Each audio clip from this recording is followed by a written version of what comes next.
إن الحمد لله نحمده ونستعينه ونستغفره ونعوذ بالله من شرور أنفسنا ومن سيئات أعمالنا من يهده الله فلا مضل له ومن يضلل فلا هادي له أشهد أن لا إله إلا الله وحده لا شريك له وأشهد أن محمدا عبده ورسوله يا أيها الذين آمنوا اتقوا الله حق تقاته ولا تموتن إلا وأنتم مسلمون وبعد فإن أصدق الحديث كتاب الله وخير الهدي هدي محمد صلى الله عليه وعلى آله وصحبه وسلم وشر الأمور محدثاتها وكل محدثة بدعة وكل بدعة ضلالة رب زدني علما رب زدني علما رب زدني علما اللهم علمني دينك اللهم علمني تأويل كتابك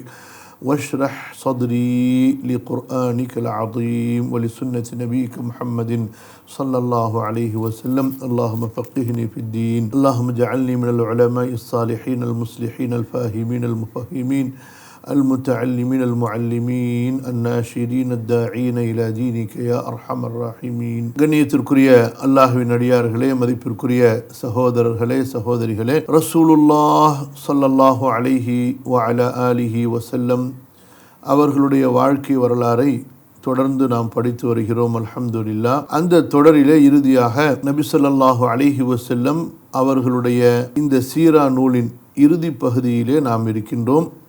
நபி ஸல்லல்லாஹு அலைஹி வஸல்லம் அவர்களுடைய மனைவிமார்களை பற்றி, நம்முடைய பரிசுத்தமான தாய்மார்களை பற்றி சென்ற அமர்விலே அவர்கள் எத்தனை பேர், நபி ஸல்லல்லாஹு அலைஹி வஸல்லம் எந்த சூழ்நிலையில் அவர்களை மணம் முடித்தார்கள், அவர்களுடைய இறப்பு எங்கே எந்த ஆண்டு நடைபெற்றது, இந்த செய்திகளை சென்ற அமர்விலே அல்ஹம்துலில்லாஹ் நாம் பார்த்தோம். இந்த அமர்விலே நாம் பார்க்கக்கூடிய முக்கியமான செய்தி என்னவென்றால், ஒவ்வொரு மனைவியையும் அல்லாஹுடைய தூதர் ஸல்லல்லாஹு அலைஹி வஸல்லம் அவர்கள் திருமணம் முடித்ததற்கு பின்னால் இருக்கக்கூடிய விஸ்டம், அந்த ஹிக்மா, தத்துவம், ஞானம் என்ன, ஏன் ரசூலுல்லாஹ் ஸல்லல்லாஹு அலைஹி வஸல்லம் அவர்கள் பலதார மணத்தை நாடினார்கள், இஸ்லாமிய மார்க்கத்திலே பலதார மணம் அனுமதிக்கப்பட்டது அல்லது ஆர்வமூட்டப்பட்டது அல்லது சில சூழ்நிலைகளிலே அவசியமாக்கப்பட்டது ஏன், பலதார மணத்தினுடைய நோக்கம் என்ன, குறிப்பாக நபி ஸல்லல்லாஹு அலைஹி வஸல்லம் அவர்கள்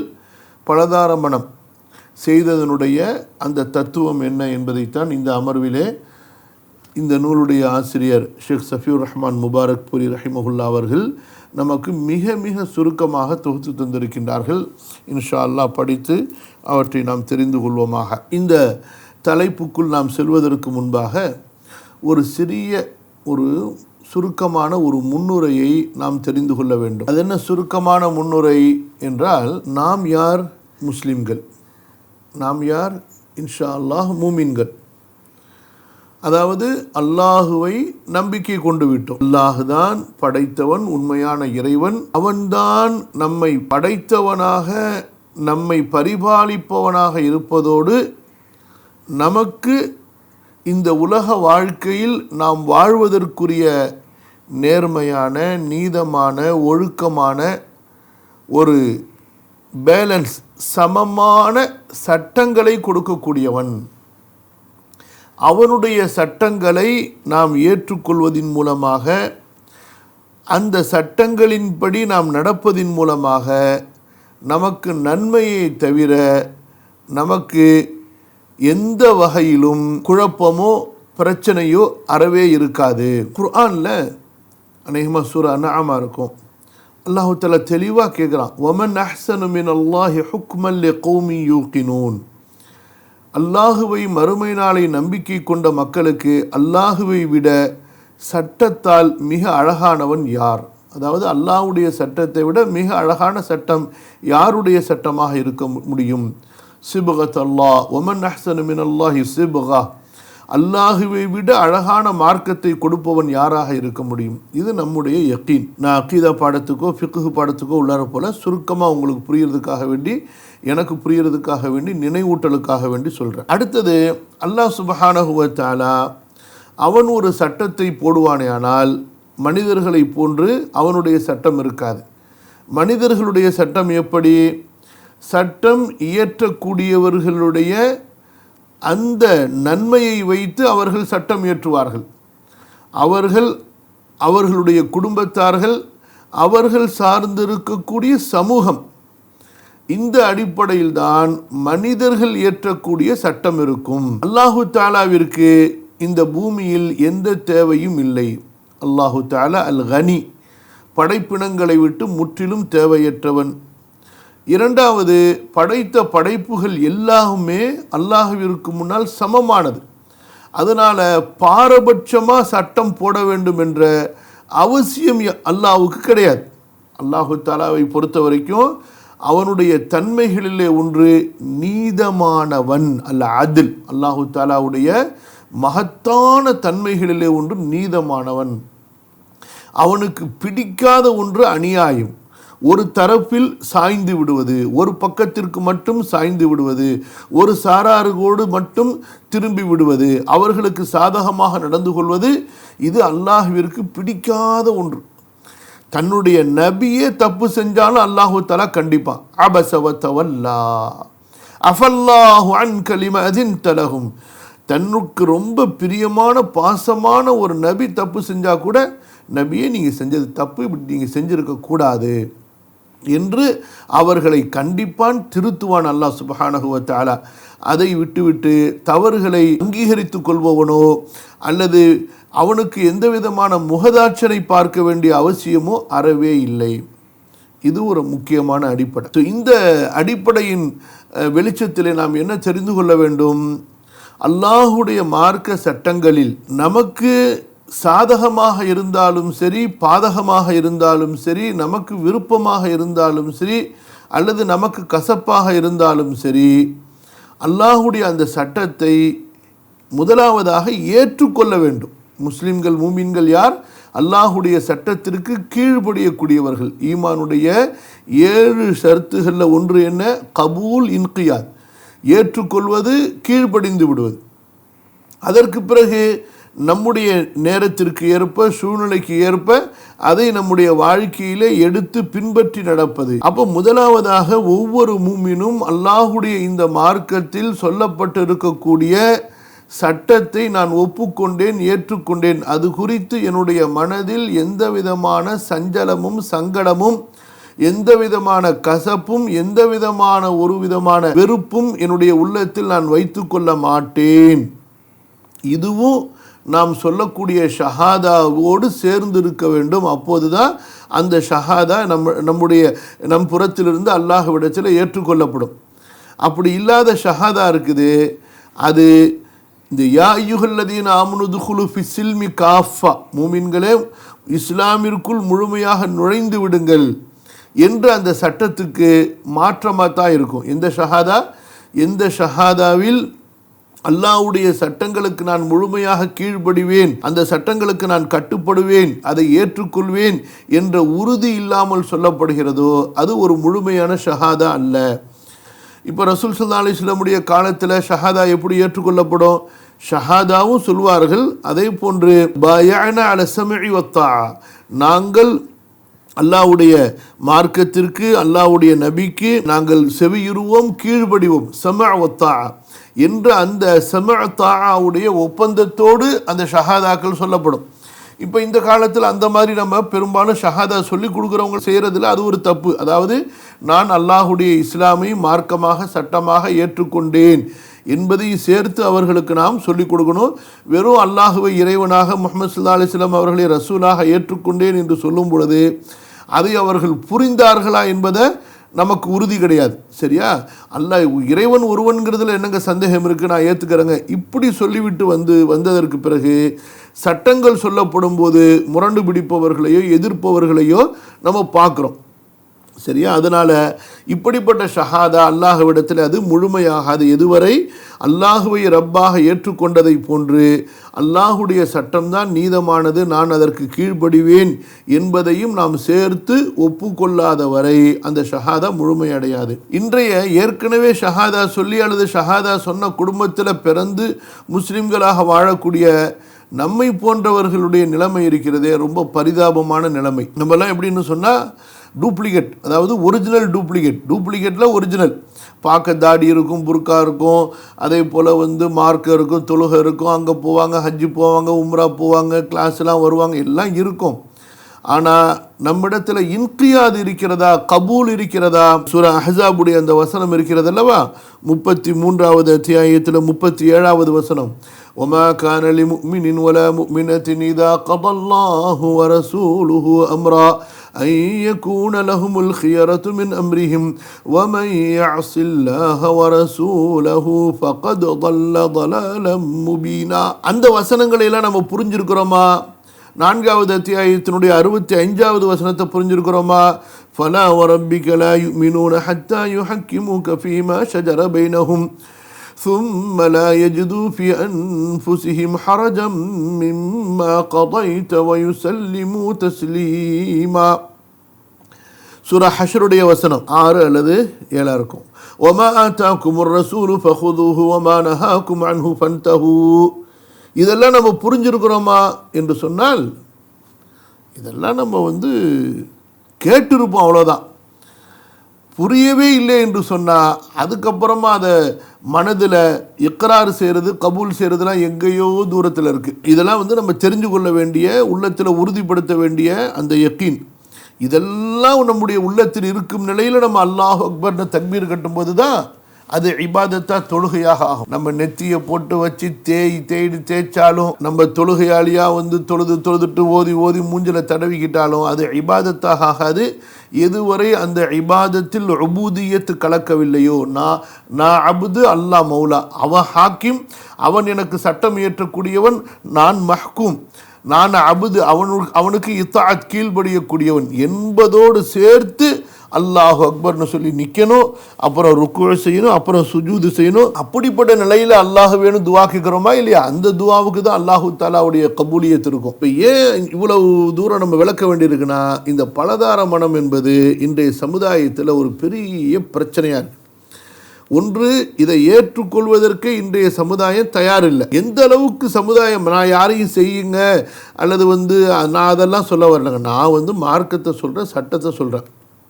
எந்த அளவுக்கு இந்த பலதார மனத்தில் வெறுப்பு ஏற்பட்டு போய்விட்டது என்று சொன்னால், அல்லது புறக்கணிப்பு ஏற்பட்டு விட்டது என்று சொன்னால், நபி ஸல்லல்லாஹு அலைஹி வஸல்லம் அவர்களுடைய மனைவிமார்களை கூட, நபி ஸல்லல்லாஹு அலைஹி வஸல்லம் அவர்களுக்கு பல மனைவிகள் இருந்தார்கள். நமக்கு அவர்கள் எல்லாம் நம்முடைய தாய்மார்கள். நபி ஸல்லல்லாஹு அலைஹி வஸல்லம் அவர்களுக்கு ஆயிஷா ரலியல்லாஹு அன்ஹா அவர்கள் ஒரு மனைவி, கதீஜா ரலியல்லாஹு அன்ஹா ஒரு மனைவி. இப்படி நபி ஸல்லல்லாஹு அலைஹி வஸல்லம் அவர்களுடைய மனைவிமார்களை பற்றி கூட மஸ்ஜிதுகளிலே பேசப்படுவதில்லை, ஹுதுபாக்களிலே பேசப்படுவதில்லை, வீடுகளிலே பிள்ளைகளுக்கு சொல்லப்படுவதில்லை. நம்முடைய நபி பல திருமணங்களை செய்திருக்கிறார்கள், அவர்களெல்லாம் நம்முடைய தாய்மார்கள், ரசூல் ஸல்லல்லாஹு அலைஹி வஸல்லமுடைய முதல் மனைவி இவங்க, அடுத்து இவங்களை மனம் முடித்தாங்க. இவற்றை பேசுவது கூட சமுதாயத்திலே புறக்கணிக்கப்பட்டு விட்டது என்று சொன்னால், அப்போ எந்த அளவுக்கு குஃபார்களுடைய கலாச்சார தாக்கம் முஸ்லிம் உம்மாவுடைய உள்ளத்தை பாதித்திருக்கிறது. அப்போ இவங்க அஷ்ஹது அன்ன முஹம்மதர் ரசூலுல்லாஹ்னு ஷஹாதா சொல்லி என்ன பிரயோஜனம்? அதே போல் எனக்கு அல்லாஹ்வுடைய தூதர் மேலே முஹப்பத் இருக்குன்னு இவங்க சொல்கிறது உண்மையா? அல்லது இன்றைக்கு செய்கிறாங்களே மௌலூது, மீலாது, கத்தம், இவங்கெல்லாம் நாங்கள்லாம் ரசூல்லா மேலே முஹப்பத் வச்சுருக்கோன்னு சொல்லி இருக்கிற சடங்கு, குஃப்ரு, ஷிர்க்கு எல்லாத்தையும் சேர்த்து மொத்தமாக ஹோல்சேலாக செய்கிறாங்களே, என்ன புரிஞ்சு வச்சுருக்கிறாங்க? அல்லாஹ் தான் போதுமானவன். அதனால தான் இதை நம்ம படிக்கணும், இதை நம்ம புரியணும். நம்ம செய்கிறோமோ இல்லையோ, இது நம்முடைய காலத்தில் செய்யப்படக்கூடிய ஒன்றாக இருக்குதோ இல்லையோ, எந்த ஒரு சுன்னா விடப்படுமோ அது நமக்கு அந்நியமாக மாறும், கடைசியில் அது வெறுப்பாக மாறிடும். அல்லாஹ் பாதுகாக்கணும். ஒரு சூழ்நிலைகளை பொறுத்து நம்ம மார்க்க சட்டங்களை நம்ம விளங்கி கொள்ளணும், புரியணும். அல்லாஹு தாலாவிடத்தில் நம்ம ஈமான் யக்கீனில் நம்ம உறுதியாக இருக்கணும். அல்லாஹ்வுடைய எந்த ஒரு சட்டத்தின் மேலேயும் நமக்கு வெறுப்பு விடக்கூடாது. அது ரொம்ப டேஞ்சரானது. அது ரொம்ப பாதுகாப்பு தேடிக்கிட்டே இருக்கணும். ஏன்னா குஃப்ருன்னு சொன்னால் அல்லாஹ்வை நிராகரிக்கிறது மட்டுமல்ல, அல்லாஹ்வுடைய சட்டத்தை நிராகரிக்கிறது, அல்லாஹ்வுடைய சட்டத்தின் மேலே வெறுப்பு வருது, அதுவும் குஃப்ரு தான். ஷைத்தான் என்ன அல்லாஹ்வை இல்லைன்னா சொன்னால், ரப்பை இல்லைன்னா சொன்னால், வார்த்தைக்கு வார்த்தை ரப்புன்னா அவனுக்கு என்ன பிரச்சனை? அல்லாஹ் சொன்ன சட்டம், ஆதமுக்கு சுஜூது செய்யுங்கிற சட்டம் அல்லாஹ்வுக்கு, அந்த இப்லீஸுக்கு பிடிக்கிற, அவன் நான் இதை ஏற்றுக்க மாட்டேன்னா, அதனால அவன் காஃபேர் ஆகிட்டான். இப்போ ரசூலுல்லாஹி ஸல்லல்லாஹு அலைஹி வஸல்லம் அவர்களுடைய அந்த திருமணம் என்பது முதலாவதாக நல்லா புரிஞ்சு கொள்ளுங்க, இந்த மேற்கத்திய கலாச்சாரங்கள் வருவதற்கு முன்பாக உலகமெல்லாம் இந்த பலதார மனம் என்பது அது மனிதர்களுடைய இயற்கையை ஒட்டி, அவர்களுடைய இயல்பை ஒட்டி, சுபாவத்தை ஒட்டி நடைமுறையில் தொடர்ந்து இருந்து வந்த ஒன்று. நம்முடைய மார்க்கம் அதை ஒரு ஒழுங்குபடுத்தியது, முறைப்படுத்தியது. எப்படி திருமணங்களுடைய சட்டங்களை முறைப்படுத்தியதோ அதே போல் இந்த பலதார மனங்களுடைய சட்டங்களை முறைப்படுத்தி ஒரு ஆண் அவனுடைய சூழ்நிலைக்கு ஏற்ப 4 மணங்கள் வரைக்கும் அவன் முடித்து கொள்ளலாம், அதுக்கு மேலே அவன் முடிக்கக்கூடாது. அல்லாஹ்வுடைய தூதர் ஸல்லல்லாஹு அலைஹி வஸல்லம் அவர்களுக்கு அதிலிருந்து விதிவிலக்காக 4க்கு மேலும் அவர்கள் மனம் முடித்துக் கொள்வது அனுமதிக்கப்பட்டது. கடைசியாக சூரத்துல் அஹ்ஸாபுடைய வசனம் இறங்குகிற வரை அவர்களுக்கு திருமணம் ஹலாலாக்கப்பட்டிருந்தது. அடிமை பெண்களை பொறுத்த வரைக்கும் அதில் எந்த விதமான வரையறைய லிமிட்டேஷனை அல்லாஹு தாலா நபி ஸல்லல்லாஹு அலைஹி வஸல்லம் அவர்களுக்கு நிர்ணயிக்கலை, அதே போல் மூமின்களுக்கும் அல்லாஹு தாலா நிர்ணயிக்கலை. இப்போ ரசூல் ஸல்லல்லாஹு அலைஹி வஸல்லம் அவர்களை பொறுத்த வரைக்கும் இன்றைய மேற்கத்தியர்கள் இஸ்லாமின் மீது ஒரு கெட்ட ஒரு தோற்றத்தை குஃபார்களுக்கு தங்களுடைய இனத்தவர்களுக்கு ஏற்படுத்துவதற்காக வேண்டி, அல்லது முஸ்லிம்களில் இருக்கக்கூடியவர்களை மதமாற்றம் செய்வதற்காக, முஸ்லிம்களில் இருப்பவர்களுக்கு மார்க்கத்தில் தடுமாற்றத்தை ஏற்படுத்துவதற்காக வேண்டி அவர்கள் ஆட்சேபனை செய்யக்கூடிய ஒரு முக்கியமான விஷயம்தான் இந்த பலதார மனத்தை பற்றி உண்டான சட்டம். குறிப்பாக ரசூல் ஸல்லல்லாஹு அலைஹி வஸல்லம் அவங்க திருமணம் முடித்ததை பற்றி வீணான குழப்பங்களையும் சந்தேகங்களையும் ஏற்படுத்துறது. ரசூல் ஸல்லல்லாஹு அலைஹி வஸல்லம் அவர்களை ஒரு உடல் இச்சை சார்ந்த ஒரு மனிதராக, இந்த மாதிரியான ஒரு தோற்றத்தில் அவர்களை மக்களுக்கு அறிமுகப்படுத்துறது. இதை ரொம்பவும் கொச்சையாக அசிங்கமாக அவங்களுக்கு அப்படி தானே, அவங்க வெக்கம் கட்டவங்க. யார்? உலகத்திலேயே மிருகத்தை விட, நல்லா எழுதி வச்சுக்கொள்ளுங்க, கோட்டு சூட்டு போட்டதுனால நீங்கள் யாரையும் பார்த்து ஏமாந்துடாதீங்க. உலகத்திலேயே அல்லாஹ் நம்மை பாதுகாப்பானாக, அல்லாஹ் நம்மை பாதுகாப்பானாக. உலகத்திலேயே அதாவது மிருகத்திலேயே மோசமான வெக்கங்கட்ட ஒரு மிருகம் இருக்குன்னா அதை விட வெக்கங்கட்டவர்கள் தான் இந்த மேற்கத்தியர்கள். எந்த விதமான சூடு சொரண மானம் மரியாதை எதுவுமே இல்லாதவர்கள். புரியுதா? யாராவது ஒருத்தங்க, ஒரு சில பேர் தங்களுடைய முந்தைய வேதங்களின் அடிப்படையில் ஒதுங்கி இப்போ உருவாக்கப்பட்ட இந்த சமூகத்திலிருந்து யாராவது, அது யாருன்னு சொன்னால் ஒரு 100ல் ஒருத்தனை கூட கண்டுபிடிக்க முடியாது, ஒரு மில்லியனில் ஒருத்தன் வேணால் இருப்பானே தவிர மற்றபடி அந்த அளவுக்கு ஒழுக்கங்கெட்ட மானங்கெட்டவர்கள் தான் இன்றைய மேற்கத்திய சமுதாயம். அவர்களால் உருவாக்கப்பட்டிருக்கக்கூடிய அந்த சமூக அமைப்பு என்பது அல்லாஹ் பாதுகாக்கணும். அக்கா அப்துல் ஹமீத் பாக்கவி ரஹ்மத்துல்லாஹி அலைஹி குர்ஆன் தமிழில் தர்ஜுமா செஞ்சாங்கல்ல, 1900 புக் எழுதுனாங்க. அந்த புக்கு இயற்கை மதம்னு எல்லாரும் படிங்க. பிடிஎஃப் அனுப்புகிறோம், நீங்கள் காசு கொடுத்து வாங்க மாட்டீங்க, பிடிஎஃப் ஃப்ரீயாகவே அனுப்புகிறோம், படிங்க. அதில் எழுதுகிறாங்க மேற்கத்தியர்களை பற்றி. ஏண்டா நீங்கள் எங்கள் இஸ்லாமிய மார்க்கத்தை பற்றி குறை சொல்ல வரீங்களா? உங்களுடைய கலாச்சார சீர்கேட்டில் மாற்றானுடைய மனைவியோடு மார்போடு மார்பணைத்து ஆடல் பாடல்கள் செய்வதை பார்த்து ரசிக்கக்கூடிய கேடுகட்ட சமுதாயம் நீங்கள் இஸ்லாமிய மார்க்கத்தில் சொல்லப்பட்டிருக்கக்கூடிய சட்டங்களை ஆட்சேபனை செய்கிறீங்களா அப்படின்னு எவ்வளோ காலத்துக்கு முன்னாடி எழுதியிருக்கிறாங்க. இஸ்லாமிய மார்க்கத்தில் பெண்களுக்கு இப்படி சட்டம், ஆண்களுக்கு இப்படி சட்டம்னு சொல்லிட்டு. இப்போ நபி ஸல்லல்லாஹு அலைஹி வஸல்லம் அவங்க ஏன் பலதார மனம் செய்தார்கள்? நல்ல கவனிங்க. நபி ஸல்லல்லாஹு அலைஹி வஸல்லம் அவர்கள் உடல் வலிமையும் உடல் திடகாத்திரமும் இருந்த வாலிப காலத்தில் உண்மையிலேயே அவங்களுக்கு உடல் ஆசை தான் ரொம்ப ஒரு இறங்கிய ஒரு தமிழில் சொல்கிறதா இருந்தால் இச்சையினுடைய வெறி தான் அப்படின்னு இவர்கள் சொல்கிறார்களோ, அந்த மாதிரியான ஒன்று இருக்குமே. ஆனால் தன்னை விட 15 வயது அதிகமான ஹதீஜா ரலியல்லாஹு அன்ஹா அவர்களோடு கல்யாணம் முடித்திருப்பார்களா, நிக்காஹ் செய்திருப்பார்களா? இவர்களுக்கு 25 வயது. தான் முடிக்கக்கூடிய மகளுக்கு வயது என்ன? 40 வயது. அதுவும் 2 முறை விதவையாகி குழந்தை பெற்றெடுத்தவர்கள். அப்போ ஏறக்குறைய 30 ஆண்டுகள் ரசூலுல்லாஹ் ஸல்லல்லாஹு அலைஹி வஸல்லம் ஹதீஜா ரலியல்லாஹு அன்ஹா அவர்களோடு தான் வாழ்கிறார்கள். அப்போ 25 வயசில் வாழ்க்கை ஆரம்பிக்குது.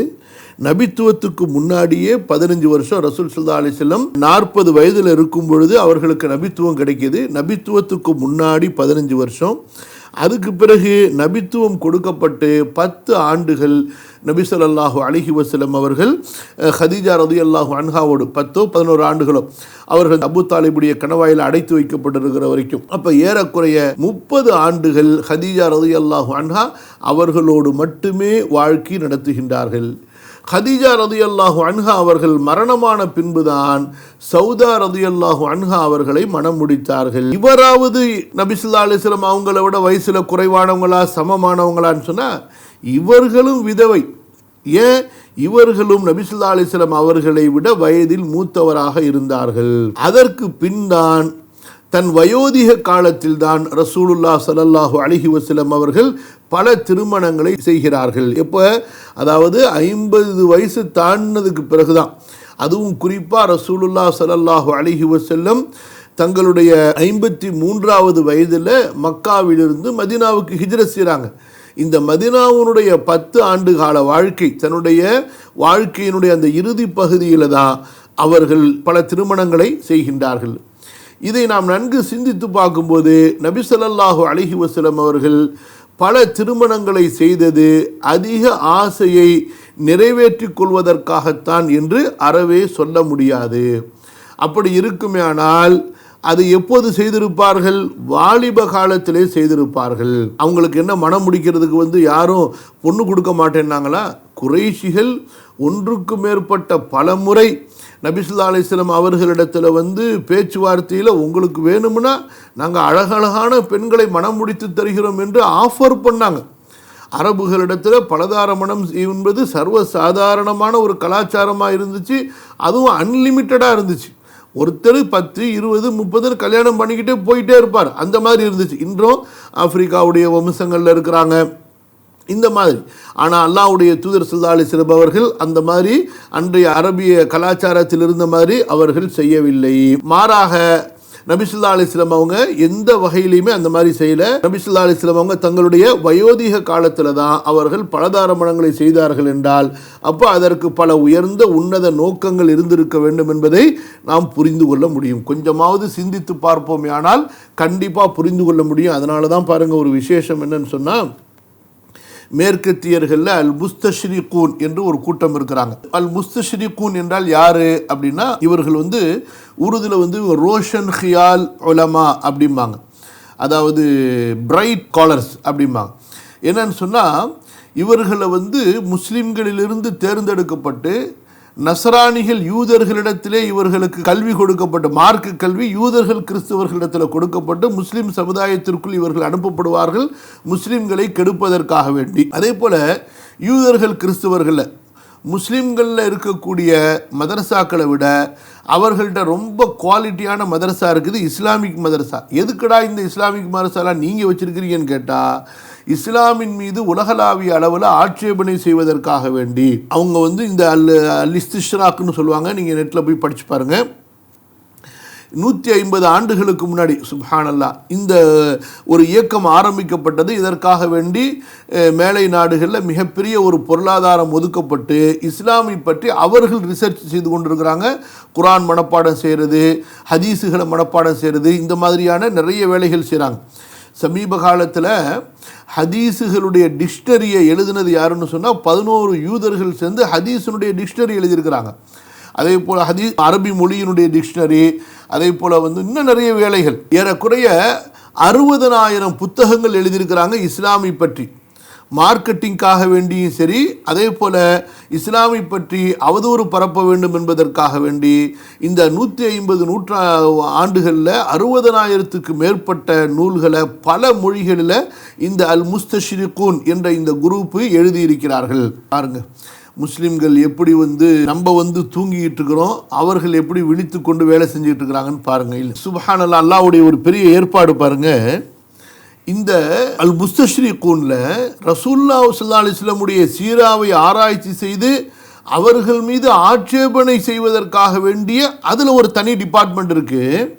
ஆனால் பெரிய விஷயம் என்னன்னு சொன்னால், இப்படி நபியின் மீது ஆட்சேபனை செய்வதற்காக வேண்டி சீராவை படித்தவர்களில் பல பேர் கடைசியில் தௌபா செய்து இஸ்லாமை ஏற்றுக்கொண்டு அவர்கள் உண்மையான முஸ்லிம்களாக மூமின்களாக மாறி இருக்கிறார்கள். அப்போ எங்கே அந்த கண்கள் திறக்கப்படுமோ கண்டிப்பாக அல்லாஹு தஆலா அவர்களுக்கு ஹிதாயத்தை கொடுப்பான். இப்போ அபூபக்கர் ரலியல்லாஹு அன்ஹு அவர்களின் மகள் ஆயிஷா ரலியல்லாஹு அன்ஹா அவர்களையும் உமர் ரலியல்லாஹு அன்ஹு அவர்களின் மகள் ஹப்சாவையும் நபி ஸல்லல்லாஹு அலைஹி வஸல்லம் அவர்கள் மணமுடித்து அபூபக்கர் ரலியல்லாஹு அன்ஹு உமர் ரலியல்லாஹு அன்ஹு ஆகிய இருவருடனும் உறவை பலப்படுத்தி கொண்டார்கள்.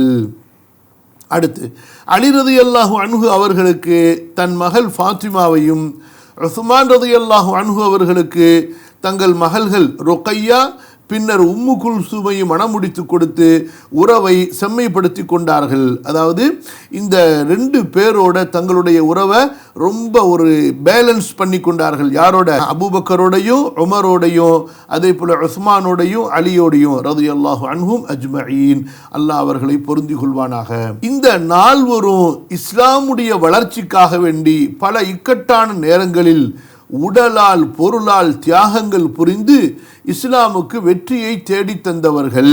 எனவே இந்த நால்வருடன் மக்கள் அனைவரும் நல்லுறவுகளை உறுதிப்படுத்தி கொள்ள வேண்டும் என்று இந்த திருமணங்கள் மூலமாக நபி ஸல்லல்லாஹு அலைஹி வஸல்லம் அவர்கள் முஸ்லிம்களுக்கு சுட்டிக்காட்டினார்கள். அதாவது ஒரு சமுதாயத்தில் மக்களுடைய பண்பு என்னவென்று சொன்னால், அந்த சமுதாயத்தினுடைய தலைவரை எப்படி மதிக்கிறாங்களோ அந்த மதிப்பை கொண்டுதான் அந்த சமுதாயத்தினுடைய தலைவரின் உறவுகளை மதிப்பார்கள். சமுதாயத்தில் ஒரு தலைவருக்கு கொடுக்கப்படக்கூடிய மரியாதை யாருக்கு கொடுக்கப்படும்?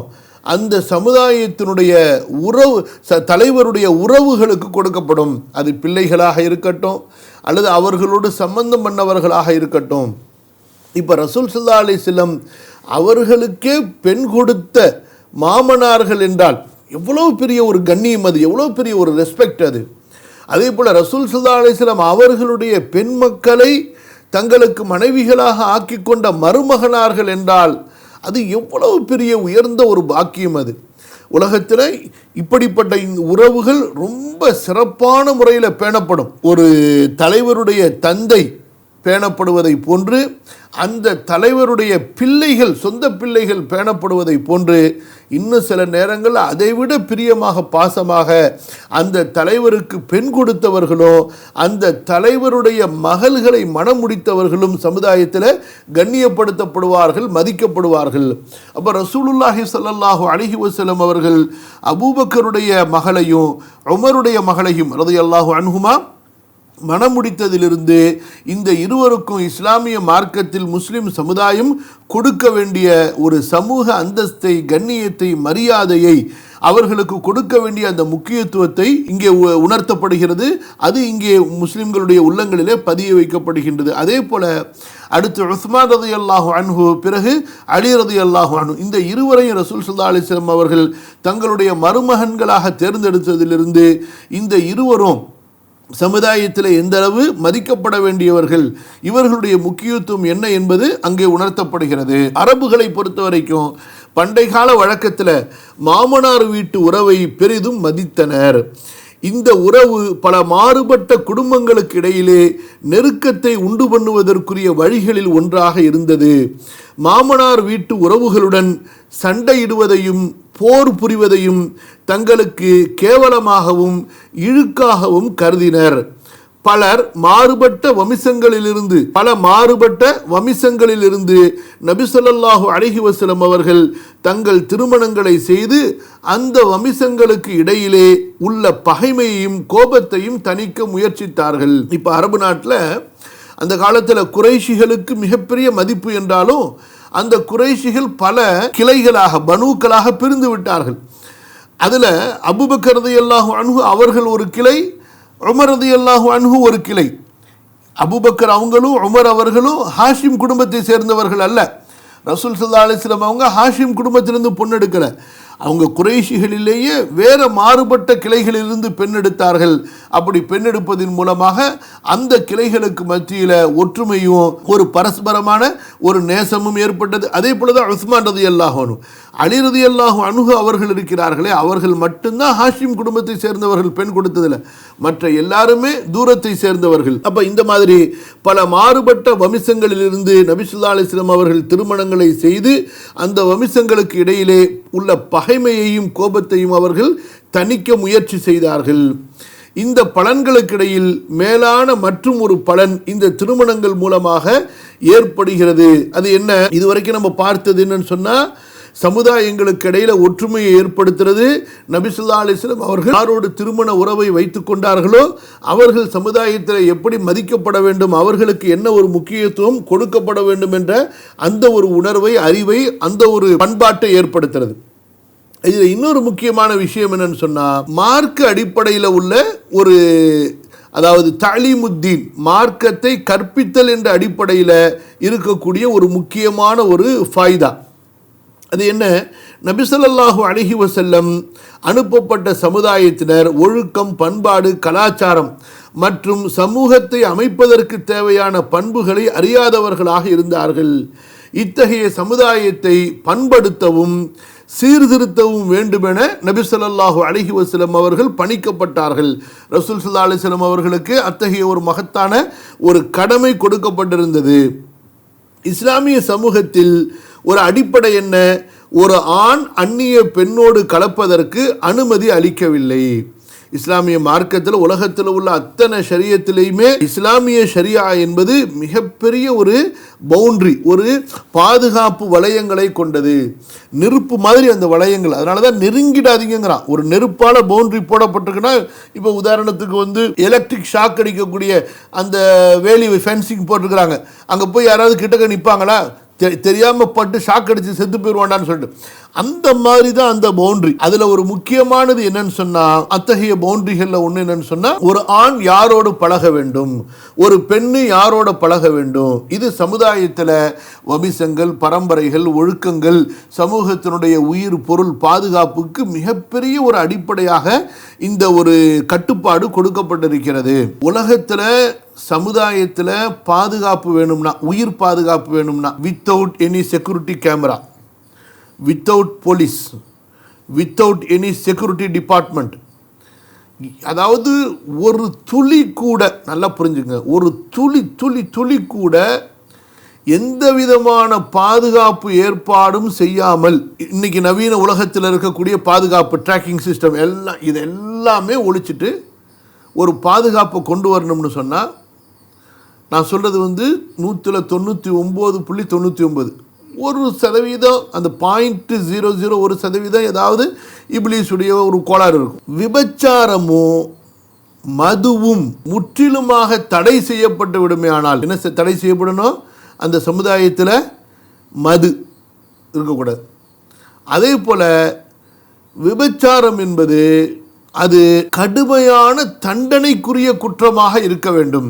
விபச்சாரம்னா என்ன? ஒரு ஆணும் பெண்ணும் விரும்பி திருமண உறவு இல்லாமல் உறவு கொள்வது, அதான் விபச்சாரம்.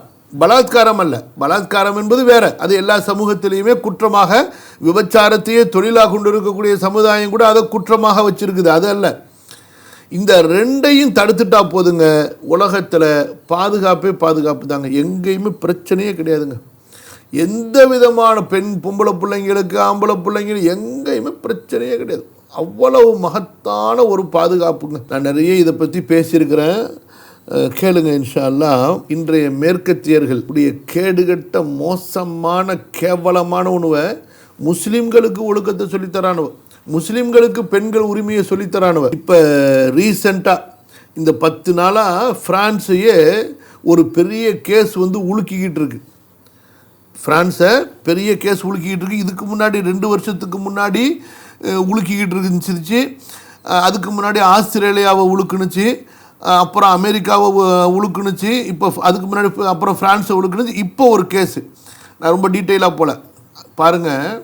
ஒரு அயோக்கிய, அவன் ரிட்டையர்ட் ஆகிட்டான், அவனுக்கு வருமானம் இல்லைன்னு சொல்லி தன்னுடைய மனைவிக்கு போதை மருந்தை கொடுத்துட்டு அதுக்கு பிறகு அந்த மனைவியை அந்த ஆபாச செயலி மூலமாக விளம்பரம் பண்ணி வீட்டுக்கு வர வச்சு அந்த மனைவி மயக்க நிலையில் இருக்கும் பொழுது அவளை பலாத்காரம் பண்ண வச்சிருக்கிறான். தொடர்ந்து 10 வருஷமாக அதை வச்சு சம்பாரிச்சிருக்கிறான். அப்படி வந்தவர்களில் நாட்டுடைய பெரிய அதிகாரிகளிலிருந்து, போலீஸ் பெரிய அதிகாரிகளிலிருந்து 17, 16, 18 வயசு பையன் வரைக்கும் எத்தனை வருஷமாக, 9 வருஷமாக இதுதான் அவனுடைய தொழிலாக இருந்திருக்குது. அப்போ எந்த அளவுக்கு கேடுகட்ட கயவாளிங்க அயோக்கியர்கள் முஸ்லிம்களுக்கு பெண்கள் உரிமையை சொல்லித்தரானோ, எதுக்கு முஸ்லிம் மடையர்களுக்கு புரியலை. அந்த மேற்கத்தியர்கள் பின்னாடி அலையிறானவுல, பைத்தியக்காரனவுல, அவனு பின்னாடி அலையாதீங்கிறான், நாசமாக போயிடுவீங்கிறான்னு சொன்னால் புரிய மாட்டேங்குது. இன்றைக்கி பிரான்ஸ் நாடே தலை குனிஞ்சு போய் கிடக்குது.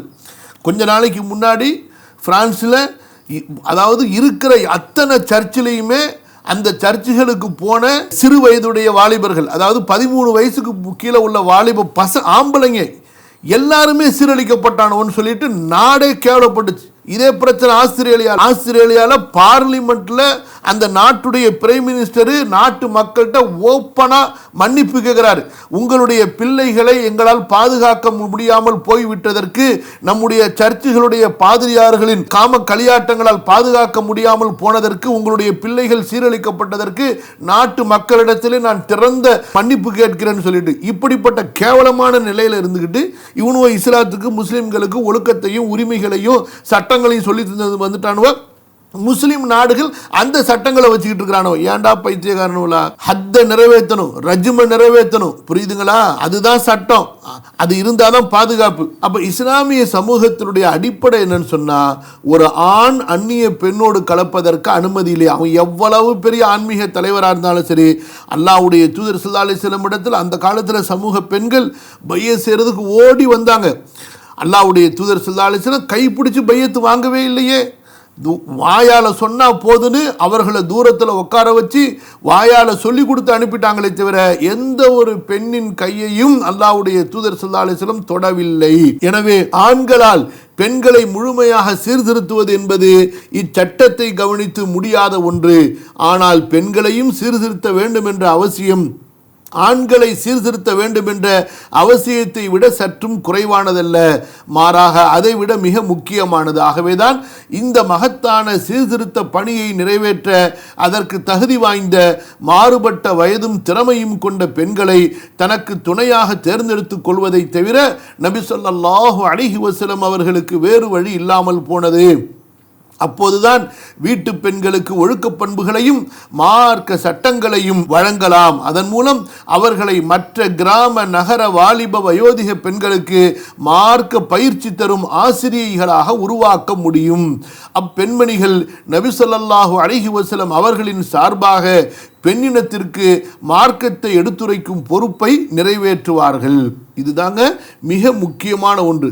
நபி ஸல்லல்லாஹு அலைஹி வஸல்லம் அவர்கள் தங்களுடைய ஒவ்வொரு மனைவியையும் சமுதாயத்தை சீர்திருத்தக்கூடிய ஒரு பெரிய தாயியாக, ஒரு முஜாஹிதாவாக, முஹாஜிராவாக, ஒரு பெரிய அழைப்பாளராக விட்டு சென்றார்கள். நபி ஸல்லல்லாஹு அலைஹி வஸல்லம் அவர்களின் மனைவிகளான மூமின்களின் தாய்மார்கள் நபி ஸல்லல்லாஹு அலைஹி வஸல்லம் தங்கள் வீடுகளில் எப்படி இல்லற வாழ்க்கையை நடத்தினார்கள் என்ற செய்திகளை நமக்கு தெளிவாக எடுத்துரைத்தார்கள். சஹீஹுல் புகாரியில் ஆயிஷா ரலியல்லாஹு அன்ஹாவுடைய ஹதீஸை மட்டுமே தொகுத்து பாருங்க. சுப்ஹானல்லாஹ், அதெல்லாம் எங்கெங்க நமக்கு படிக்கிறதுக்கு நேரம் இருக்கு? முட்டா பசங்க நம்பலாம். ஒவ்வொரு மனைவிமார்களுடைய ஹதீஸுகளை தனியாக தொகுத்து பாருங்க. எவ்வளவு ஹிக்மத்தான விஷயங்கள் அந்த மனைவிமார்கள் மூலமாக ஹதீஸுகளிலே நமக்கு சொல்லப்பட்டிருக்கிறது என்று தெளிவாக ரசூலுல்லாஹ் சொல்லிட்டாங்க. அல்லாஹ்வுடைய தீனின் பக்கம் கற்பிப்பதை கொண்டு திரும்புவதை தவிர வேற வழியே நமக்கு இல்லைங்க.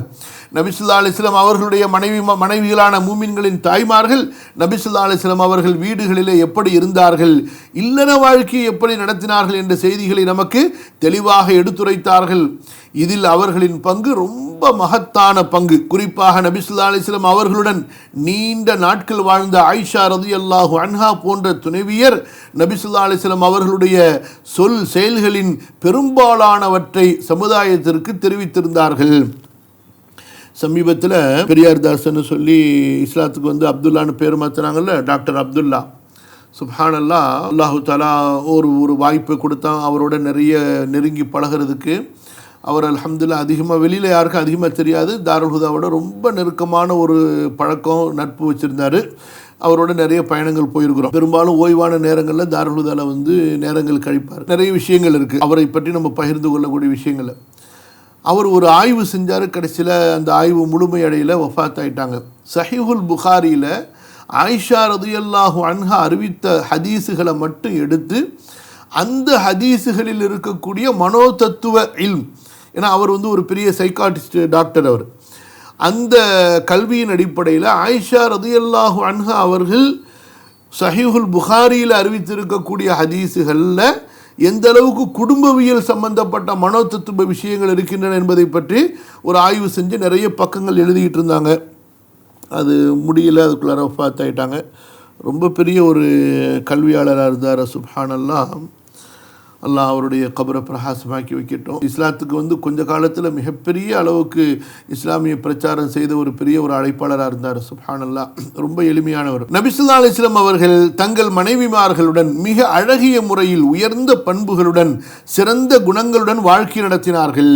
நபி ஸல்லல்லாஹு அலைஹி வஸல்லம் அவர்களின் மனைவிமார்களும் அவ்வாறே உயர்ந்த குணங்களும் சிறந்த பண்புகளும் பெற்றிருந்தனர். பொது மனிதர்களால் தாங்கிக் கொள்ள முடியாத அளவுக்கு வறுமையில் வாழ்ந்தும் நபி ஸல்லல்லாஹு அலைஹி வஸல்லம் அவர்களுக்கு பணிந்து பணிவிடை செய்து நல்ல மனைவியர்களாக திகழ்ந்தார்கள். இதை பற்றி அனஸ் ரலியல்லாஹு அன்ஹு அவர்கள் கூறுகிறார்கள், நபி ஸல்லல்லாஹு அலைஹி வஸல்லம் அவர்களிடம் சென்றடையும் வரை மெல்லிய ரொட்டியை அவர்கள் பார்த்ததாக நபி ஸல்லல்லாஹு அலைஹி வஸல்லம் அவர்கள் அல்லாஹ்விடம் சென்றடைகிறவரை, அதான் கவனிச்சா, உலகத்தை விட்டு பிரிகிற வரைக்கும் யாரு நபி ஸல்லல்லாஹு அலைஹி வஸல்லமுடைய மனைவிமார்கள் மெல்லிய ரொட்டியை பார்த்ததாக எனக்கு தெரியாது. அதாவது சலிச்ச மாவுனுடைய ரொட்டி இருக்குது பார்த்தீங்களா, நம்மெல்லாம் சலிக்காத மாவை சாப்பிடவே மாட்டோம், தூக்கி போட்டுருவோம். முன்னாடி இருந்துச்சு, எனக்கு ஞாபகம் இருக்குது, சின்ன வயசுலலாம் சலிக்கலாம் முடியாது. சலிச்சுட்டா அப்புறம் யார் அடுத்த வக்துக்கு எங்கே சாப்பாடு இருக்கும், அதெல்லாம் இருக்காது. அரிசியே இப்போ வரக்கூடிய பாலிஷ் பண்ணப்பட்ட அரிசிலாம் கிடைக்கிறதுலாம் ரொம்ப பெரிய விஷயம். அப்படியே அந்த அரிசி தான் ரேஷனில் கொடுக்குற மாதிரி தான் இருக்கும் பெரும்பாலும் எல்லார் வீட்லேயும். ரொம்ப பெரிய பணக்காரங்க வீட்டில் வேணால் ஏதாவது இருக்கும் பாலிஷ் பண்ணப்பட்ட அரிசி. அனஸ் ரலியல்லாஹு அன்ஹு சொல்கின்றார்கள், அல்லாஹ்விடம் சென்றடைகின்ற வரை மெல்லிய ரொட்டியை அவர்கள் பார்த்ததாக எனக்கு தெரியாது. அதே போல் பொரித்த ஆட்டுக்கறி சால்னால இல்லாமல் அதை தனியாக வாட்டியோ எண்ணெயில் போட்டு பொரிக்கிற மாதிரி அந்த மாதிரி நபி ஸல்லல்லாஹு அலைஹி வஸல்லம் அவர்கள் சுவைத்தது கிடையாது. அதாவது அவங்களும் அவங்களுடைய மனைவிமார்களும். ஆயிஷா ரலியல்லாஹு அன்ஹா கூறுகின்றார்கள், நாங்கள் 2 மாதங்களில் 3 பிறைகளை பார்த்து விட்டோம். அதாவது ஒரு பிறை ஸ்டார்டிங்கு, அடுத்த பிறை, 2வது பிறை வந்துட்டால் 1 மாதம் முடிஞ்சிருச்சு, அடுத்த 3வது பிறை வந்தால் 2 மாதம் முடியுது. நபி ஸல்லல்லாஹு அலைஹி வஸல்லம் அவர்களின் வீடுகளில் எதுவும் சமைக்கப்படவில்லை. அப்போ உர்வா ரலியல்லாஹு அன்ஹு, இவங்க அஸ்மாவுடைய மகனார், கேட்குறாங்க தங்களுடைய சிறிய தாய் ஆயிஷாவிடத்தில், நீங்கள் எப்படி வாழ்ந்தீர்கள் என்று ஆயிஷாவிடம் கேட்டார் ரலியல்லாஹு அன்ஹா. அதற்கு சொன்னார்கள், பேரித்தம் பழங்களையும் தண்ணீரையும் உண்டு வாழ்ந்தோம் என ஆயிஷா ரலியல்லாஹு அன்ஹா சொன்னார்கள். அதே இது போன்றே அநேக சம்பவங்கள் ஹதீஸ் நூற்களிலே பதிவாகி இருக்கின்றன. அப்போ வறுமையிலும் நெருக்கடியிலும் வாழ்ந்த போதிலும் நபி ஸல்லல்லாஹு அலைஹி வஸல்லம் அவர்களுடைய துணைவியார்கள் முகம் சுளித்ததோ மனம் வருந்தியதோ முறையீடு செய்ததோ இல்லை. நபி ஸல்லல்லாஹு அலைஹி வஸல்லம் அவர்களின் துணைவியர் அனைவரும் அல்லாஹ்வையும் அவனது தூதரையும் தேர்ந்தெடுத்து தங்கள் உயர்ந்த பண்புகளையும் சிறந்த குணங்களையும் நிலைநாட்டினார்கள். அவர்களில் எவரும் உலகத்தை தேர்ந்தெடுத்து கொள்ளவில்லை. இடையில் ஒரு சான்ஸ் கூட அல்லாஹ் கொடுத்தான். உங்களுக்கு வேணும்னா நீங்கள் காசு பணம் தான் உங்களுக்கு முக்கியம்னா நீங்கள் வேணால் தலாக்கு வாங்கிட்டு போய் பணக்காரங்களை மனம் முடிச்சு கொள்ளுங்க. அந்த காலத்தில் பணக்காரங்களுக்கு கஷ்டமா?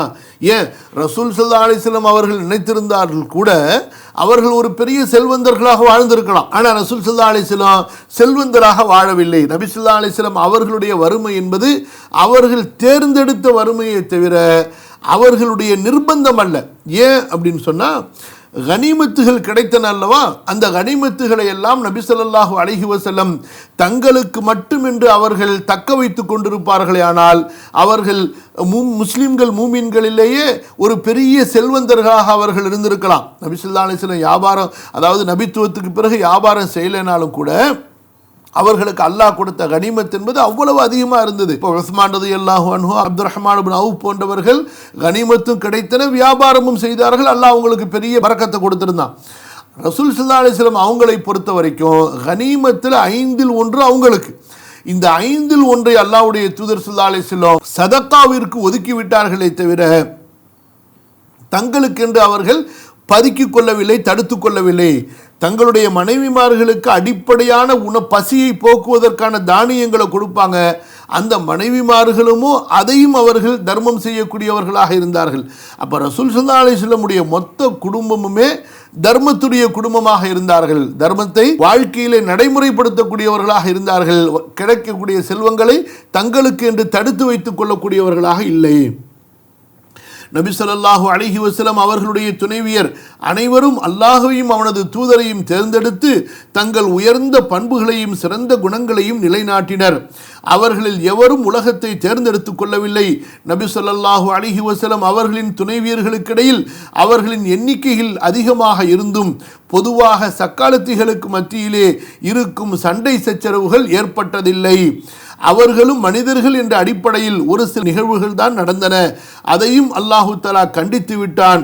அத்தியாயம் தஹ்ரீமுடைய துவக்கத்திலிருந்து 5 வசனங்கள் வரை இதை பற்றி அல்லாஹு தஆலா குறிப்பிடுகின்றான். இப்படி நபி ஸல்லல்லாஹு அலைஹி வஸல்லம் அவர்களோடு உள்ள வாழ்க்கையில் ஒரு சில நிகழ்வுகளை தவிர அந்த நிகழ்வுகளும் பொதுவெளிக்கு கொண்டு வரப்பட்டு குர்ஆனிலேயே கண்டிக்கப்பட்டு விட்டது. அந்த அளவுக்கு அல்லாஹு தஆலா ரசூலுல்லாஹி ஸல்லல்லாஹு அலைஹி வஸல்லமுடைய ஒரு வாழ்க்கையை டிரான்ஸ்பரண்ட் லைஃப், திரையில்லாத திறக்கப்பட்ட ஓப்பனா எல்லோரும் பார்த்து படித்து கொள்ளும்படியான ஒரு வாழ்க்கையை அல்லாஹு தஆலா ஏற்படுத்தி கொடுத்திருந்தான். நம்ம கடைசியா என்ன சொல்ல வரோம்? பலதாரமணங்களின் அடிப்படைகளை பற்றி ஆழமாக நாம் ஆராய்ச்சி செய்ய வேண்டிய அவசியமே இல்லை. இந்த பலதாரமணங்களை கடுமையாக விமர்சிக்கும் ஐரோப்பியர்களின் வாழ்க்கையும் அவர்கள் படும் சிரமங்களையும் துன்பங்களையும் அவர்கள் புரிகின்ற குற்றங்களையும் செய்யும் அசிங்கங்களையும் நேரிய அடிப்படையிலிருந்து விலகியதால் அவர்கள் அனுபவிக்கும் மன உளைச்சல்களையும் துயரங்களையும் ஆழிய கண்ணோட்டத்துடன் ஆராய்ந்து பார்த்தால் பலதார மனம் மிக அவசியமானதும் இன்றியமையாததும் மிக சரியான தீர்வும் என விளங்கிக் கொள்ளலாம். அறிவுடையோருக்கு இதில் ஒரு நல்ல படிப்பினை உண்டு. யார் வழிகாட்டி? சமுதாயத்துக்கு யார் தலைவராக இருக்க முடியும்? ப்ராப்ளம்ஸு எது ப்ராப்ளம்ங்கிறத ஐடென்டிஃபை பண்ணணும், வழிகாட்டணும். இது ப்ராப்ளம், இதை தவிர்த்து கொள்ளுங்கன்னு. அடுத்து சமுதாயம் சந்திக்கக்கூடிய இயற்கை ரீதியான, அதாவது இயற்கை ரீதின்னு சொன்னால் எதிலிருந்து லா மஃபர், வேற வழியே இல்லை, அதை சந்திச்சே ஆகணும். அப்படிப்பட்ட குழப்பங்கள் மனிதர்களுக்கு மத்தியில் நடக்குமே. ஆனால் அப்பொழுது என்ன தீர்வு? அந்த தீர்வை கொடுக்கணும். அதனால தான் யாரோ மேற்கத்திய தத்துவ ஞானிகளில் ஒருத்தர் சொல்லியிருக்கிறாராம், நான் அதெல்லாம் படிக்கிறது இல்லை, அங்கங்கே ஏதாவது பயான் கேட்கும்போது யாராவது சொல்கிறாங்களே, ஏதாவது புத்தகங்கள் அங்கங்கே படிக்கும் பொழுது, இன்றைக்கு மட்டும் முஹம்மது ஸல்லல்லாஹு அலைஹி வஸல்லம் உயிரோடு இருந்திருந்தா இந்த 20வது நூற்றாண்டில் உலக சமுதாயம் சந்திக்கக்கூடிய அத்தனை பிரச்சனைகளுக்கும் ஒரு மாதத்துக்குள்ளாரையே தீர்வு கொடுத்து மொத்த சமுதாயத்தினுடைய உலக சமுதாயத்தினுடைய பிரச்சனையை தீர்த்திருப்பாங்க. அவங்களுக்கு புரியுது, நமக்கு புரிய மாட்டேங்குது, என்ன பண்ணுறது? அறிவை கொண்டு போய் குஃபார்கள் அடமானம் வச்சுட்டா. திரும்ப நான் ஒரு தடவை அதை மட்டும் படிக்கிறேன். பலதார மனங்களின் அடிப்படைகளை பற்றி ஆழமாக நாம் ஆராய்ச்சி செய்ய வேண்டிய அவசியமே இல்லை.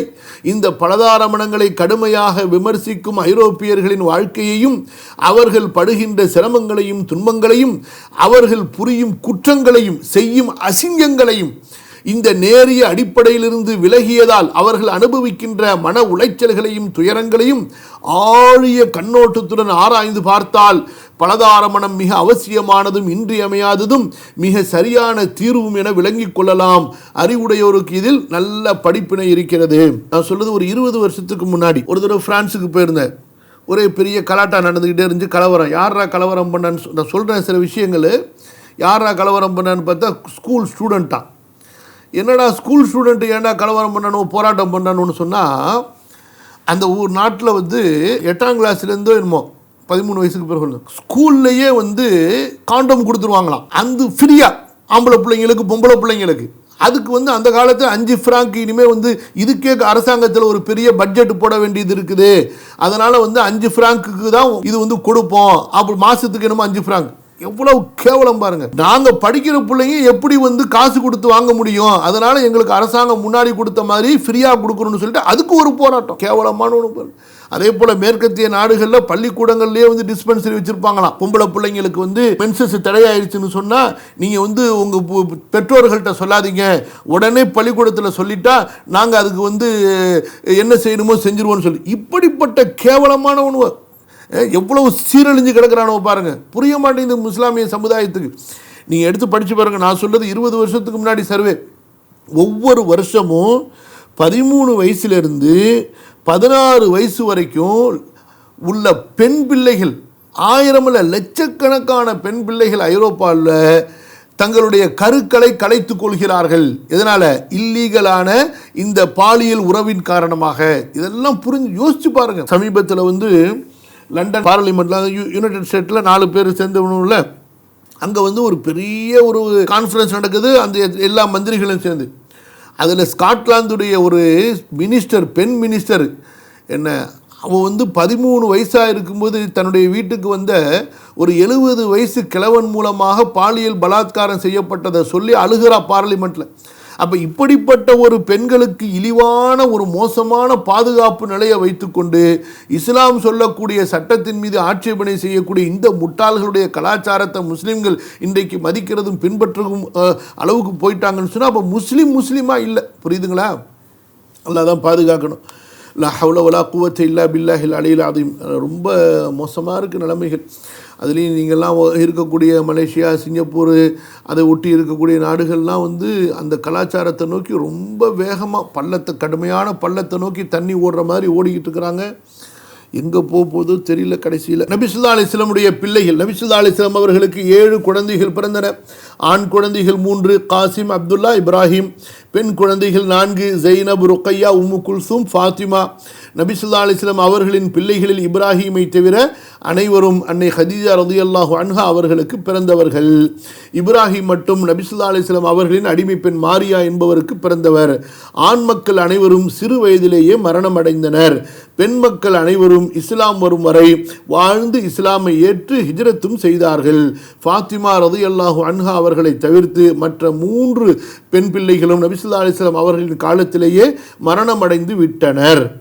நபி ஸல்லல்லாஹு அலைஹி வஸல்லம் அவர்களின் மரணத்திற்கு பிறகு 6 மாதம் கழித்து ஃபாத்திமா ரலியல்லாஹு அன்ஹா வ அர்தாஹா அன்ஹு வ அலைஹி ஸலாத்து வஸலாம் மரணம் அடைந்தார்கள். இப்போ ரசூல் ஸல்லல்லாஹு அலைஹி வஸல்லமுடைய குடும்பத்தார்களை பற்றி ரொம்ப சுருக்கமாக இப்போ படித்தோம். குறைஞ்சபட்சம் நான் சொன்ன எல்லா எக்ஸ்ட்ரா ஃபிட்டிங்கையும் விட்டுருங்க. இந்த பகுதியாவது திரும்ப திரும்ப திரும்ப நீங்கள் படித்து இன்ஷா அல்லாஹ் உங்களுடைய குடும்பத்தார்கள், பிள்ளைகளுக்கு மத்தியில் இதை பேசுங்க, மனப்பாடம் பண்ணுங்கள். இதுவும் ஒரு ஈமான், இது ஒரு இபாதத் என்பதை புரிஞ்சு கொள்ளுங்கள். ரசூல் ஸல்லல்லாஹு அலைஹி வஸல்லம் அவர்களை பற்றி பேசுவது, படிப்பது, அவர்களுடைய உண்மையான வாழ்க்கை வரலாறை படிப்பது, இது ஒரு மார்க்கம் என்பதை புரிந்து கொள்ளுங்கள். இதுதான் உண்மையான முஹப்பத்தை தவிர மௌலூது, மீலாது கொண்டாடுறது, அதே போல் கூட்டாக சேர்ந்துக்கிட்டு கவிதை பாடிக்கிட்டு விளக்க போட்டுக்கிட்டு பூவை கட்டிக்கிட்டு நாஸ்தா சோறுக்காக வேண்டி அலையிறது இருக்குதே, இது ரசூல் ஸல்லல்லாஹு அலைஹி வஸல்லம் மேலே உள்ள முஹப்பத்து கிடையாது. இது பிதஅத், அனாச்சாரம். இது ரசூல் ஸல்லல்லாஹு அலைஹி வஸல்லம் அவர்களுடைய ஹவுதுல் கௌசருடைய நீரிலிருந்து நமக்கு கிடைப்பதை தடுக்கக்கூடிய ஒரு பெரிய அனாச்சாரம் என்பதை புரிந்து கொள்ளுங்கள். அல்லாஹ் சுப்ஹானஹு வ தஆலா நம்மை ரசூல் ஸல்லல்லாஹு அலைஹி வஸல்லம் உண்மையான சீராவிலே உறுதிப்படுத்துவானாக, நிலைப்படுத்துவானாக. ஆமீன். அஸ்தக்ஃபிருல்லாஹல் அஸீம், அஸ்தக்ஃபிருல்லாஹல் அஸீம். اللهم ارزقنا حبك وحب رسولك وحب من ينفعنا حبك عندك يا أرحم الراحمين.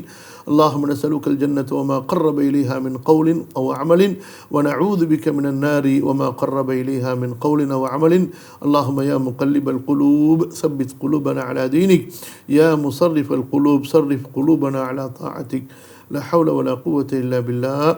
சுபஹானக அல்லாஹும்ம பிஹம்திக அஷ்ஹது அன் லா இலாஹ இல்லா அன்த அஸ்தக்ஃபிருக வ அத்தூபு இலைக். உம்மஹாத்துல் முஃமினீன் பற்றி இல்லை, இந்த பலதார மனத்தை பற்றி அல்லாஹ்வின் சட்டத்தை எதிர்க்கும் ஆண்களும் மறுக்கும் பெண்களும்னு சொல்லிட்டு அதில் உம்மஹாத்துல் முஃமினை பற்றியும் வரும். அதில் 3 நேரத்தில் தொழுவது தடுக்கப்பட்டிருக்கிறது. அது கடமையான தொழுகைகளுக்கும் பொருந்துமான்னு சொன்னால், கடமையான தொழுகைகளை அந்த நேரத்தில் நீங்கள் ஸ்டார்ட் பண்ணக்கூடாது. இப்போ உதாரணத்துக்கு தொழுகை தவறிடுச்சு, நீங்கள் அந்த நேரத்தில் தான் விழிக்கிறீங்க என்னால் அந்த நேரத்தில் தொழுகையை நீங்கள் ஸ்டார்ட் பண்ணக்கூடாது.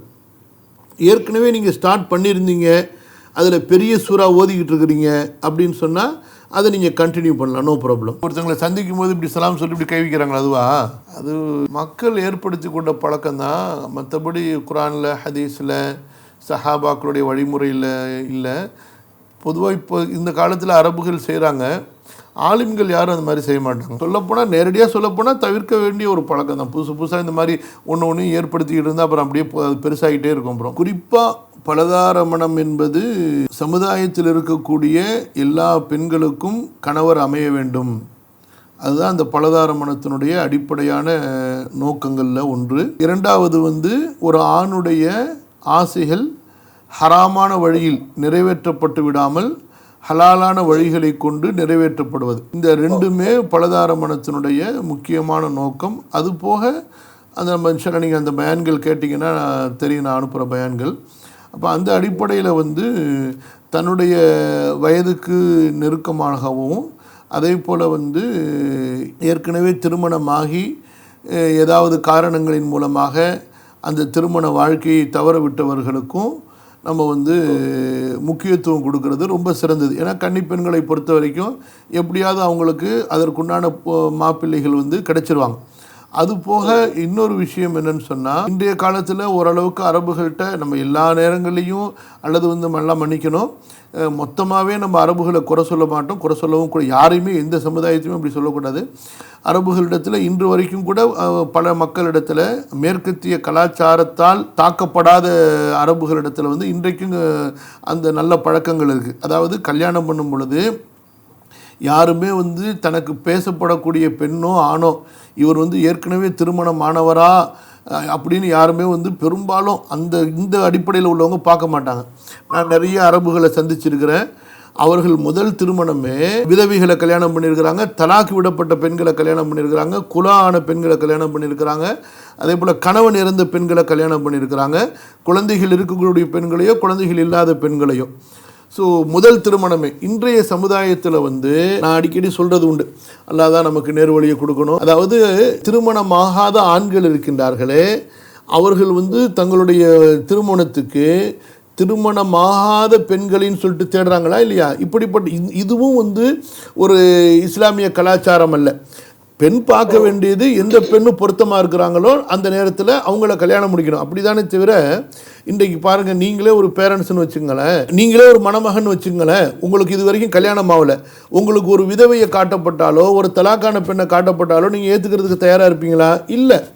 அப்போ இங்கேயே நம்ம உடைப்பட்டு போயிடுறோம். நம்ம இன்னும் நம்முடைய மனசு இன்னும் சரியில்லைங்கிறதுக்கு நம்ம நம்மளே ஒரு ப்ரூஃப். இப்படி இது எல்லாமே கொண்டு வரப்படணுமே தவிர ஒரு சின்ன ஒரு பர்டிகுலர் ஒரு தனிநபருடைய விஷயத்தை வச்சு மட்டும் நம்ம பொதுவாக சட்டம் சொல்லிட முடியாது. இப்படி யாராவது பேசினாலே மட்டையால் அடிக்கணும். உனக்கு என்ன அந்த திருமணத்தை பற்றி ஆராய்ச்சி பண்ண வேண்டிய வேலை இருக்கு? It is not Islam my dear brother, it is not in Islam. அவங்களோட வாழ்ந்தாங்க, அவங்களுக்கு செட் ஆகல, பிரிஞ்சுட்டாங்க, முடிஞ்சு போச்சு, அவ்வளவுதான். நீங்க அந்த குடும்பத்தை பத்தி அந்த பெண்ணை பத்தி மட்டும் பாருங்க, உங்களுக்கு செட் ஆனா கல்யாணம் பண்ணுங்க, இல்லாட்டி விட்டுட்டு போயிட்டே இருங்க.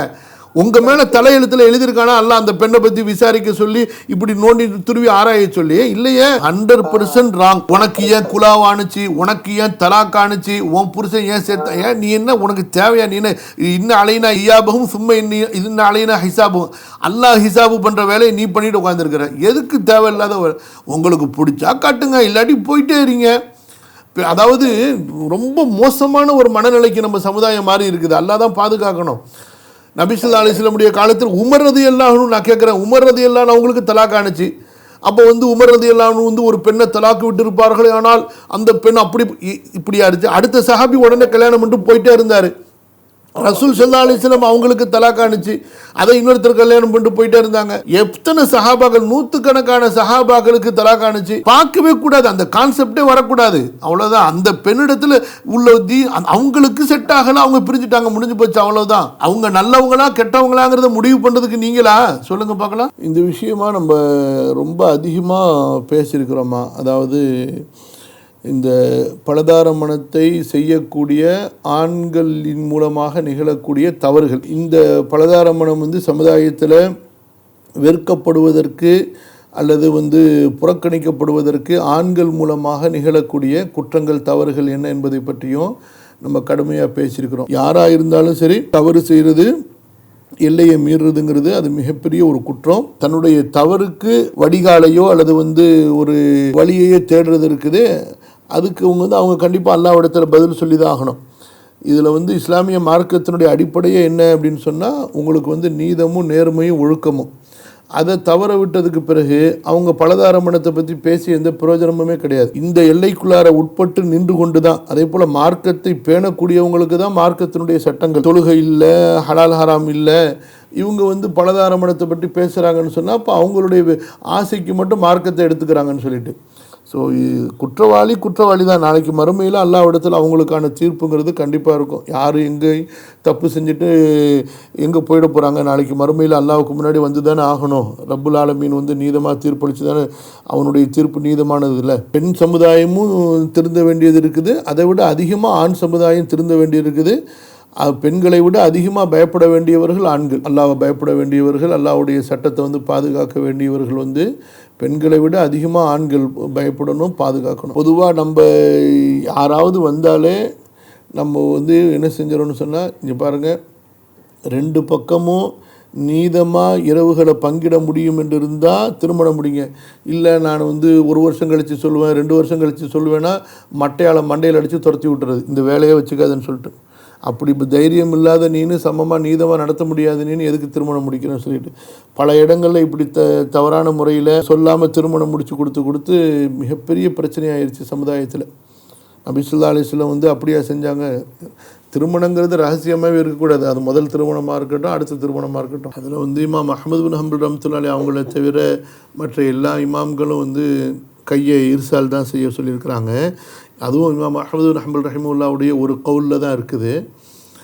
செய்கிறதா இருந்தால் செய்யலாம், அவ்வளோதான். மற்றபடி அந்த நேரத்தில் ஜம்ஹூருல் உலமாவுடைய கவுல் கையை நெஞ்சில் வைக்கிறத விட கையை விடுறது தான் சிறந்ததுன்னு சொல்லிட்டு. இது இஹ்திலாஃப் மசாயில் தான். இதுக்கு நேரடியாக ஹதீஸே கிடையாது. சுருக்கமாக என்னன்னு சொன்னால், இங்கே பாருங்கள், அல்லாஹ்வுடைய தீனுங்கிறது நம்ம அதை பின்பற்றுவதை கொண்டோ அதை நேசிப்பதை கொண்டு தான். நம்ம இப்போ தான் எல்லாருமே களிமா சொல்லியிருக்கோம். அந்த நிலைமையில் இருந்துக்குங்க. நானும் சரி, நீங்களும் சரி, எல்லாருமே இப்போ தான் இஸ்லாத்தை படிக்கிறோம், இப்போ தான் களிமா சொல்லியிருக்கிறோம். மௌத்துக்கு முன்னாடி நம்ம ஒரு முஸ்லீம் மூமின் ஆகிட்டா அல்ஹம்துலில்லாஹ். அதனால் எல்லார்ட்டையும் குறைகள் இருக்கும். அந்த குறைகளை எல்லாருமே நம்ம திருத்திக்கணும். நம்மள யாருமே முழுமையானவர்களோ மார்க்கத்தை மிக சரியாக பின்பற்றக்கூடியவர்களோ இல்லை. நம்முடைய குறைகளை நம்ம ஒப்புக்கொள்ளணும். ஒவ்வொருத்தட்டையும் தனிநபராக எடுத்து பார்க்கும் பொழுது கண்டிப்பாக குறைகள் இருக்கும், தவறுகள் இருக்கும். அதுக்காக தௌபா இஸ்திக்ஃபார் செய்யணும், திருத்தணுங்கிற எண்ணத்தில் இருக்கணும். சமுதாயத்தில் நம்ம கண்டிப்பாக உமரது இல்லை, அவங்களுடைய கவுலை நேற்று முந்தா நாள் கூட நான் போட்டிருந்தேன். படிச்சுட்டு ரொம்ப பெரிய ஒரு சுப்ஹானல்லாஹ், லா கைர ஃபீ கௌமின் லா யன்ஸஹூன வலா யக்பலூன நஸீஹா. பிறருக்கு நல்லுபதேசம் சொல்லாத, பிறர் தனக்கு சொல்லக்கூடிய நல்லுபதேசத்தை ஏற்றுக்கொள்ளாத மக்களிடத்தில் எந்த நன்மையும் இல்லைன்னு சொல்லிட்டு. ஸோ அந்த அடிப்படையில் ஹதீஸில் வந்த மாதிரி அத்தீனு அன் நஸீஹா கீல லிமன் யா ரசூலல்லாஹ் கால லில்லாஹி வலி ரசூலிஹி வலி தீனிஹி வலி கிதாபிஹி வலி ஐம்மத்தில் முஸ்லிமீன வ ஆமத்திஹிம். நம்ம எப்போதுமே பிற மக்களுக்கு நன்மையை நாடக்கூடியவங்களாக இருக்கணும், நன்மையை சொல்லக்கூடியவங்களாக இருக்கணும். நமக்கு ஒரு நல்ல கட்டளை, நல்ல செய்தி, நல்ல வழிகாட்டல் சொல்லப்பட்டால் ஏற்றுக்கொள்ளக்கூடியவங்களாக இருக்கணும். பெருமை அடித்து புறக்கணிக்கக்கூடியவங்களாக இருக்கக்கூடாது. மொத்த சமுதாயத்துக்காக அல்லாஹ்விடத்தில் எப்போதும் இந்த சமுதாயத்தை சீர்திருத்துறதுக்கு யா அல்லாஹ் நீ உதவி செய்ய, இந்த சமுதாயத்தை நேர் வழியில் கொண்டு வா, நபியுடைய சுன்னால கொண்டு வா என்று நம்ம எப்போது துவா செஞ்சுக்கிட்டு இருப்போம். அல்லாஹ் தஆலா ஒரு பண்பட்ட நேர்வழியில் நடக்கக்கூடிய ஒழுக்கமான நீதமான நேர்மையான அல்லாஹ்வுடைய சட்டங்களை எந்த பக்கத்திலும் வரம்பு மீறி விடாமல், எந்த ஒரு விஷயத்திலும் எல்லை மீறி விடாமல் சஹாபாக்கள் பின்பற்றியது போன்று அந்த நடு பாதையிலே, சமமான அந்த பாதையிலே பின்பற்றி செல்வதற்கு அல்லாஹ் தஆலா எனக்கும் உங்களுக்கும் அருள் புரிவானாக. வரம்பு மீறுதலை விட்டும் எல்லை மீறுவதை விட்டும் ஒரு பக்கம் சாய்ந்து விடுவதை விட்டும் அல்லாஹ் தஆலா நம்மை பாதுகாப்பானாக. ரப்பனா இக்ஃபிர் லனா துனூபனா வ இஸ்ராஃபனா ஃபீ அம்ரினா வ சப்பித் அக்தாமனா வன்சுர்னா அலல் கௌமில் காஃபிரீன். பாரக்கல்லாஹு ஃபீக்கும். சுப்ஹானக்கல்லாஹும்ம பிஹம்திக அஷ்ஹது அன் லா இலாஹா இல்லா அன்த அஸ்தக்ஃபிருக வ அத்தூபு இலைக்.